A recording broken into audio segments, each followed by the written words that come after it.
आपने एक कहावत सुनी होगी, उल्टा चोर कोतवाल को डांटे। ये प्रॉपर फिट होता है राहुल गांधी के ऊपर। अब बोलोगे भाई ऐसा क्यों हो रहा है, तो आपको मैं बताऊंगा कि ये राहुल गांधी के ऊपर ये सूट क्यों कर रहा है। क्योंकि आज के टाइम पे राहुल गांधी जी जहां भी जाते हैं अपने पार्टियों के साथ में, अपने जो उनके गठबंधन वाले हैं उनके साथ जाते हैं, वहां पे बस एक ही बोलते हैं कि वोट चोरी हो रही है, वोट चोरी हो रही, वोट चोर गद्दी छोड़िए, डायलॉग का चलता रहता है।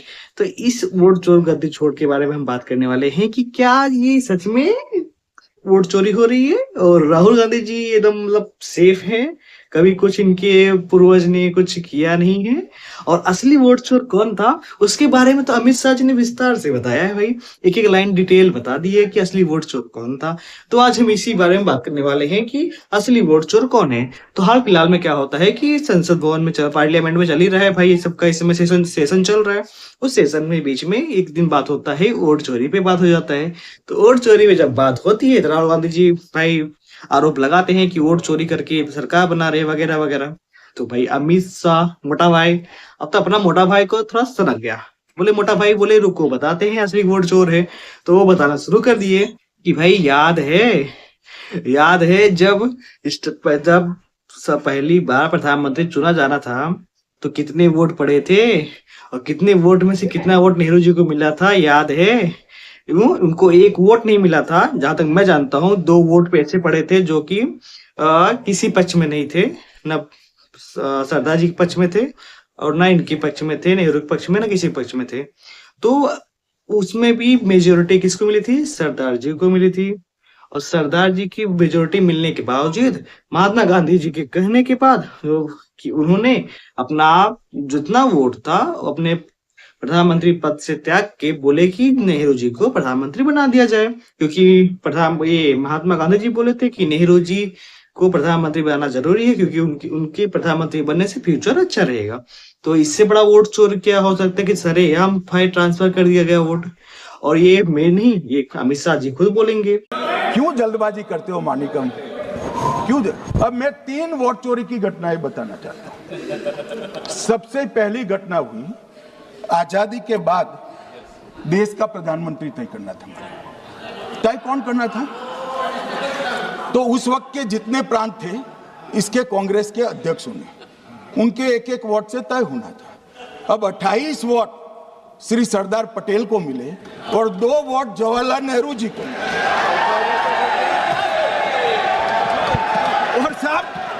और साहब प्रधानमंत्री जवाहरलाल जी बने। दूसरा वोट चोरी होता है जब इमरजेंसी लगाया जाता है। इमरजेंसी के टाइम पे भी यही हाल होता है, सरकार सबको अंधा कर दो और सरकार हर जगह बना लो। जब सरकार हारने लगो खुद से हार जाओ कि भाई चुनाव नहीं जीत पा रहा हूँ, कुछ नहीं कर पा रही हूँ, तो ठीक है लगा दो इमरजेंसी, सबको डाल दो अंदर, पक्ष विपक्ष को। भाई इससे बड़ा क्या हो सकता है कि इमरजेंसी लगाना पड़ रहा है। इमरजेंसी में आप सबको जेल में डाल रहे हो, कोई भी नेता हो कोई कुछ भी हो सबको डाल दिया अंदर। क्यों भाई? जितने विपक्ष को अंदर डाल दिए, हर इमरजेंसी हर जगह लगा दिए। उसमें वोट चोरी कौन किया था? एक तरफा वोट चोर कौन हुआ था वो भूल गए थे? सुन लो अमित भाई से।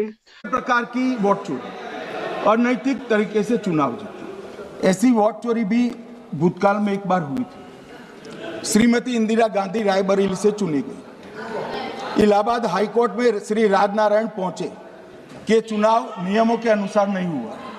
इलाहाबाद हाईकोर्ट ने ये तय कर दिया कि श्रीमती गांधी ने उचित तरीके से चुनाव नहीं जीता है, हम इसको रद्द कर देते। मान्यवर, ये भी वोट चोरी थी, बहुत बड़ी वोट चोरी थी। और उसके बाद में क्या हुआ? उसके बाद में वो वोट चोरी को ढकने के लिए संसद में कानून लाए कि प्रधानमंत्री के खिलाफ कोई केस ही नहीं हो सकता। मैं विपक्ष के नेता को कहना चाहता हूं, इम्यूनिटी की बात आप चुनाव आयोग की पूछ रहे हैं, इसका तो मैं जवाब दूंगा, इम्यूनिटी का। मगर ये इम्यूनिटी जो श्रीमती गांधी ने दी थी, इसके लिए आपका क्या कहना है? तीसरी वोट चोरी कहना चाहता हूं। तीसरी वोट चोरी का प्रकार मैंने बताया था कि योग्यता नहीं है और मतदाता बन जाना। अभी एक वाद पहुंचा है, वाद मतलब डिस्प्यूट पहुंचा है दिल्ली की सिविल अदालत में। उसमें डिस्प्यूट ये है कि सोनिया गांधी जी इस देश की नागरिक बनने से पहले मतदाता बने।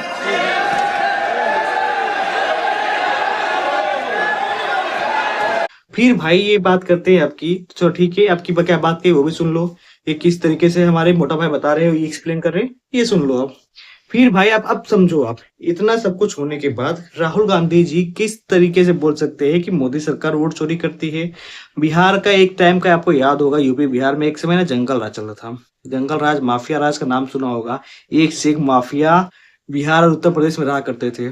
आज के टाइम पे बाकी प्रदेश में कोई माफिया हो ना हो, पर यूपी और बिहार में माफिया हमेशा थे और उनका दबदबा हमेशा चलता था, क्योंकि वो माफिया माफिया और संसद भवन तक सब जगह बैठे हुए थे, सब जगह उनका कब्जा था, उनकी पकड़ थी कि उनपे कोई उंगली भी उठा ना पाए।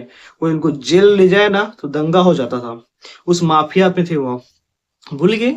उन माफियों के राज में आपकी सरकार कैसे बनती थी? वोट चोरी उसमें नहीं होता था, दादागिरी अपनी करते थे, डॉन की माफिया लोग का मदद नहीं लेते थे जीतने के लिए। आज के टाइम पे वोट चोरी हो रहे, जब आज के टाइम पे माफियागिरी बंद हो चुका है। एक चीज देखा जाए कि जिसको जहां मन करे वहां वोट देता है वो। यहाँ पे किसी के दबाव में नहीं आ रहा कि नहीं तुम वोट दो वरना ऐसा कर लूंगा। एक टाइम था, वो पुराना जमाना था, अब नहीं होता। अब वोट अगर सेम चीज है, सिंपल सी बात है, अगर वोट चोरी हो रही है तो राहुल गांधी जी के पास टाइम रहता है कि 45 डेज का टाइम रहता है कि आप जाके सीसीटीवी कैमरा चेक कर लो। भाई ये नहीं चेक करेंगे, अभी 45 दिन बीतने तो तब ये बवाल करेंगे कि हमें दिखाया नहीं गया।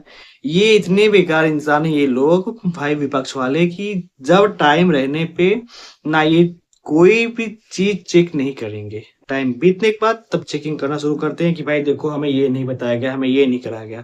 ये टाइम पे रहने पे करो ना। टाइम पे रहने पे ये बस बोल बच्चन करेंगे, वोट चोर गद्दी छोड़, वोट चोर गद्दी छोड़, बस यही चलता रहेगा इनका। बाकी कुछ नहीं करने वाले ये, बस समय बीतने के बाद फिर प्रोपेगेंडा रचेंगे। और एक चीज भाई याद रखना, राहुल गांधी सबसे बड़े बीजेपी के प्रचारक है। भाई राहुल गांधी जी ऐसे हैं जिसके साथ वो चुनाव लड़े हैं ना, उसको हरा दिए हैं। चाहे हमारे यूपी में अखिलेश जी हो, वहां पे आ जाओ तो भाई तेजस्वी हो, मतलब जिसके भी साथ खड़े हो रहे हैं ना, वो किसी को छोड़ नहीं रहे, सबको डुबा दे रहे हैं। और जिस सरकार जिस राज्य में वो प्रचार कर रहे हैं वहां पे बीजेपी की सरकार बनना तय होती चली जा रही है। अरविंद केजरीवाल जी को जब हरा दिए, और क्या बोले भाई, वो अरविंद केजरीवाल वो बंदा जो बोलता था कि भाई मोदी को दूसरा जन्म लेना पड़ेगा मुझे हराने के लिए, इस जन्म में तो नहीं हरा पाएंगे। बेचारा वो भी हार गया। तो राहुल जी से सावधान रहे और अपने काम पे ध्यान दो भाई। वोट चोरी के चक्कर में फालतू पड़ो मत। आप देश के भले के लिए कुछ बात करो, इसमें जनता आपको सपोर्ट करे। ये सब प्रोपेगेंडा से दूर हो। पर्यावरण पे बात करो, एक्यूआई पे बात करो। दिल्ली में वैसे देख रहे हो एक्यूआई इतना हाई हो चुका है, उस पर बात करो। ये वोट चोरी के बारे में बात मत करो। आप अच्छे काम करो, अच्छी बात करो, जनता आपको सपोर्ट हमेशा करेगी। बट आप सिर्फ प्रोपेगेंडा रचोगे तो आप फंसे रह जाओगे। बस वीडियो खत्म करता हूँ। वीडियो जैसा भी लगा हो लाइक करें और कमेंट करके बता देना क्या वीडियो सही है गलत है, और शेयर जरूर कर देना और एक सब्सक्राइब कर देना, क्योंकि आपका एक सब्सक्राइब क्या होता है कि हमें मोटिवेशन देता है और हम नई वीडियो बनाने के लिए उत्साहित होते हैं कि हम एक नई वीडियो बनाएंगे। तो वीडियो खत्म करता हूँ। जय हिंद दोस्तों, मिलते हैं नई वीडियो के साथ। हर हर महादेव, फिर मिलते हैं।